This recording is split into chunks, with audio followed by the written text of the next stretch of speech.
Hi guys, welcome back again to my YouTube channel. Saying guys, bago natin simulan yung tutorial, make sure nakasubscribe ka, click the notification para updated sa mga tutorial natin guys. Sabi guys, magandang umaga, magandang tanghali, madahapon, madagabi, kung anong oras mo ito napapanood itong video to.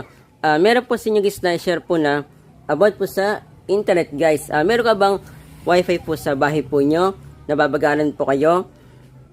Nababagalan po kayo sa internet connection po nyo guys? Or mabagal po yung nag-aayos po ng wifi po nyo kapag meron pong problema guys? Kahit nasabihin po natin yung wifi po nyo, mabilis po siya.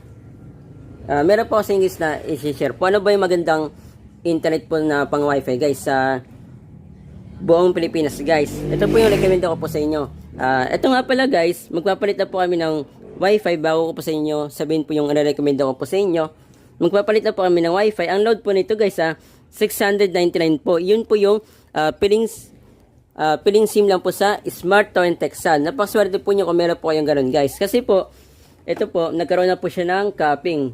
Ayun o. Naka-offline po ito guys Sa mga matatagal na po dyan nanonood po ng YouTube ko po, alam na po nila guys yung load na yan guys. Kasi yung load na po yan guys ay pang isang cellphone lang guys. Kumbaga sa cellphone lang po siya pwedeng ilagay po yung SIM. Tayo lang po mga Pinoy po, mga kulit po, nilagay po natin sa wifi para po makatipid po tayo guys. Sa ngayon guys, kasi dati po ang load lang po yan 200 plus, 300 plus, 400 plus, 500 plus. Ngayon guys, 699. Noong mga naka ilang buwan po guys okay naman po gamitin po ito guys. Kasi po wala pa po siya guys na capping. Ngayon guys, may capping na po siya. Mag-Facebook lang po kami, mag-YouTube, kahit na mag-download po ng malalaki pong files, kahit na maliit po. Napakabagal niya po guys na mag-install po guys. Kasi nga po mabagal po yung internet po namin. Meron pa po guys na ganitong antenna po guys ayun mabagal pa rin po siya guys. Ito po yung recommend ko po sa inyo. Meron po nahanap po sa lugar po namin dito sa Dingalan, Aurora guys. Fiber po siya. Ayan. Ito po siya. Ito po yung recommend ko po sa inyo. Ayan. Ito po guys itong internet na ito available lang po ito guys sa lugar namin guys. Paano ko ba masasabi na paano kayo makahanap po ng murang internet po sa lugar po nyo? Alam nyo ba guys yung paehi? Halimbawa, yung paehi na yun, meron po ang internet po na PLDT, Converge, Globe Fiber, mga ganun guys. Kapag ginawa ko po siya guys na paehi, kasi nga po yung paehi na po yun, pinagkakaitaan po nila guys yung provider po nila. Nakakabit po sila guys ng murang internet po sa mga bahay-bahay guys. Kaya hindi po imposible po guys hindi po kayo makahanap po ng ganun guys sa inyong lugar guys. Kasi umuuso na po yung ganyan. Ayan po yung mga kalaban po ng mga PLDT Fiber, Converge, Globe Fiber. Pero pareho lang po sila guys ng internet po pinagkakaitaan lang po nila guys yung mga provider na yon. Kumbaga, naglo-load po sila ng internet po sa Converge, Globe Fiber, PLDT Fiber. Naglo-load po sila guys ng ganon din, pinagkakaitaan po nila guys. Kaya ito po yung nahanap ko guys. Ang ilo-load ko po dito ay 50 Mbps po, ani fiber. 799 per month na po siya guys. Yan. Nakausap ko na din po guys yung ito po yung speed test ko po guys. Yan. Napakabagal po. Nakausap ko na po guys yung may-ari. Nagpi-fill up na po. Dito guys sa amin, libre po yung installation. Kumbaga, load lang po yung babayaran po namin guys. Then may kontrata po siya guys. Hanap lang po kayo sa mga lugar po nyo guys na nagpapaehi po Meron po dyan mga murang internet po na mabilis lang po guys. Depende po sa ano nyo po guys Dito po sa amin, ito po yung available po guys. Madami din po na nagpapaehi po sa amin. Kumbaga, ito po yung napili ko kasi nga po mura po siya. 50 Mbps po. Then, meron po siyang libreng signal. Di na po namin guys na kailangan na magpa-load pa po na ganito. Basta meron po tayong internet tapos Smart TV po yung ganito natin guys. Nakakabasa po siya guys ng Android. Pwede po siya guys na installan guys. Mamaya na lang ulit guys kapag nakabitan na guys kasi nagpipill up pa lang po guys. Ayun. Nag-submit lang po ng requirements guys. Yan. Dito guys oh. Kaya walang imposible guys sa lugar po nyo na meron po nagkakabit po sa inyo guys ng ganito guys. Depende lang po sa ano nila guys, sa policy po nila kung ano po yung Mbps po na ibibigay po sa inyo guys. Kadalasan po dyan sa Pilipinas, 800 po yung pinakamura po guys. Napakaswerte po yung guys kung meron pong nagsisingil po sa inyo guys ng 500 po na ganito guys. Meron po ganong nagsisingil po kaso lang limited lang po sa lugar na yon guys. Meron po akong nalaman po na ganun guys. Sa Mindanao po meron pong ganun guys. Magpifill up lang po guys. Then papayta ko po sa inyo yung internet kapag nakabitan na po kami guys. Natanggal ko na po yung wifi. May load pa po ito guys. Ito po. Itago natin guys para hindi po siya makita guys. Tago ko muna siya guys ha. Debali guys. Natanggal ko na po yung internet. Ito po siya guys. Itago natin yan. Tago natin yan. Tago natin to guys. Tatago po nyo kung meron pong antena sa inyo guys ha. Nakalagay. Tatago ko muna siya guys. Update ko nga pala kayo guys sa mga nagpapahihay po dyan. Bihira lang po guys yung nagkakabit po ng 500 po yung singilan po guys ha. Kadalasan po dito guys sa ating bansang Pilipinas po, mga nakakabit po na nagpapahihay po, yung 800 po monthly po, ang kadalasan po na kinakabit po nila ay 10 Mbps po guys. Meron po mga nakausap po na ganyan guys. Pero dito sa nakausap ko po dito guys, na taga dito sa amin, kasi marami po nakakabit po sa amin, ay 50 Mbps po siya guys, di ba? Napakasulit po yan. Kung mag-aabil po tayo sa mga PLDT fiber, Converge, Globe fiber, ay mahal po siya guys. Tsaka dito guys, ang agandahan po dito, libre lang po yung installation guys. Wala po kami babayaran guys. Yan, i-update ko lang po kayo. Kaya nakadepende po sa inyo kung magkano po yung Mbps po na ibibigay po sa inyo. No? Depende nga po sa policy po nila guys.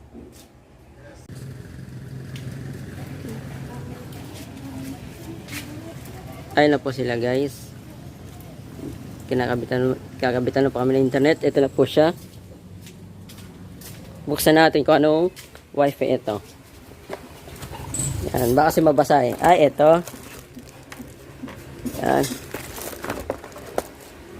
Dito ko siya ipapakabit kasi naka-solar kami. Kung saan po nakalagay po yung dating wifi po namin.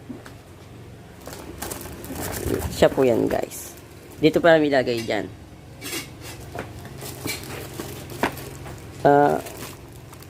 Yan po yan guys. Then meron na po siya kasama ng mga adapter guys. Ay yung laman niya guys. So then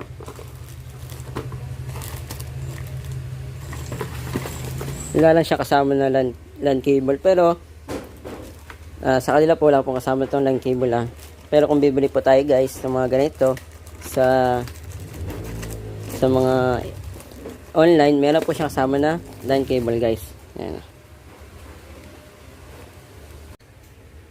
Mabilis lang tayo guys na update. Ito nga pala guys, kung meron po kayong wifi router po, kung ganito po yung connection po nyo, paehe, tatanong po nyo kung okay po to guys. Pero wag po nyo sasabihin po na yung isasaksak po nyo, yung wifi router po nyo, kasi baka malaman po nila guys, tanggalin po yung connection dito. Sasabihin po nyo, okay po ba tong saksakan po ng line cable, kasi sasakan po namin ng laptop or computer. Yun lang po sasabihin po nyo. Wag po nyo sabihin na sasakan po yun ng wifi router po. Yun po kasi yung isang technique, makakonek pa po tayo guys ng maramihan, tsaka po lalakas po yung internet.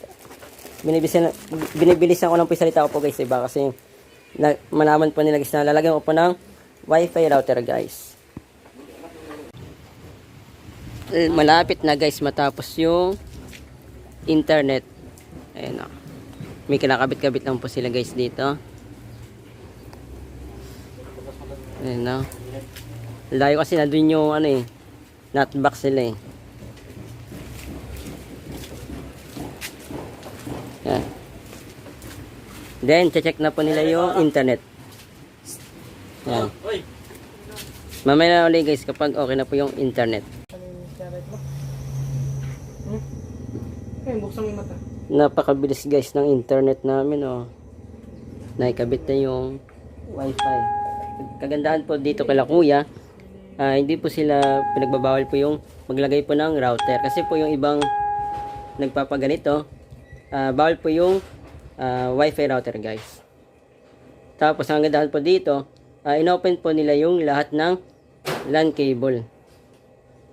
Ayun, oh. Kahit na mura lang po sa kanila, pwede po nilang gawin yun. Kasi yung iba pong mga kakilala ko po, bawal po yung ganun guys. Tapos, maganda po yung router na nilagay po nila. Talagang quality po yung gawa po nila. Tapos, meron pong libre itong IPTV. Hindi na po namin kailangan po na mag-load po dito sa signal. Ayan, nakita po nyo. Ulitin natin yung speed test ito. Napakaswerte po nyo kung nakatagpo po kayo ng ganitong nagkakabit po sa inyo guys sa lugar po nyo. Mura na, quality po yung gawa nila, mabilis pa yung internet. Ayan. Mamaya ulit guys kapag natapos na nila yung pagkakabit, yung paglalagay ng IPTV. Pindutin mo yan, gitna. So, hindi mo si Dennis na nililigawan niya si Bes? Alam niya na may gusto ko sa kanya. At nagpaalam ako sa kanya na lahat na niligawan ko siya. So yun guys, tapos na pong kabitan po yung bahay po namin ng internet. Napakaganda po talaga guys dito sa lugar namin, yung pumasok po na internet po sa amin. Ito na po yung IPTV na libre. Kita po yung kanina guys, yung live po dito sa YouTube ng GMA. Saan siya po guys, talagang live po siya. Hindi lang po siya guys na mga channel lang po na local po ha. Meron po siyang live po dito, mga favorites, mga ganun guys, all. Yung favorites, kung ano po yun, nilagay po yun na channel guys. Yan. Try natin ulit guys na panoodin dito ay GMA ulit. Kasi GMA guys yung madalas na panoodin namin dito guys eh. Hindi na po namin kailangan po na loadan ito guys. Yan. Yan guys, so kita po nyo ha. Ayan o. May palatas sa SD po yan guys. Ayan o. Kaya suggest ko po sa inyo guys, kung naghahanap po kayo ng murang internet po dito sa inyong lugar guys, dito sa Pilipinas, piliin po yung mga mura pong maningil guys. Katulad po ng 800, mga ganoon guys. Mga 800 po yung minimum na pinakamababa guys. Kasi bihira lang po guys yung 500 pinaningil po. Yan. Check nyo din po guys, baka meron po sa inyong nakakabit po na meron pong pa-previous guys na katulad po nito sa akin, meron pong previous na IPTV guys, para hindi na po kayo maglo-load po ng mga ganito guys. Yan. Yun ang guys, share ko po sa inyo. Paka-share po ito yung video sa mga kakalain nyo guys na naghahanap po ng mabilis po na internet po sa bahay po nila, pero mura lang po yung ibabayad po nila guys na monthly. Kahit na hindi po nyo kakilala guys, basta na ito po nyo, naghahanap po guys ng murang internet po sa bahay po nila, tapos mabilis pa po guys, para po alam na po nila guys yung papakabitan po nila guys na internet sa bahay po nila guys. Kapag sinare nyo ito yung video dadami itong views, mas madami tayong natulungan na tao. Yun lang po, masarap po. God bless po, ingat po kayo.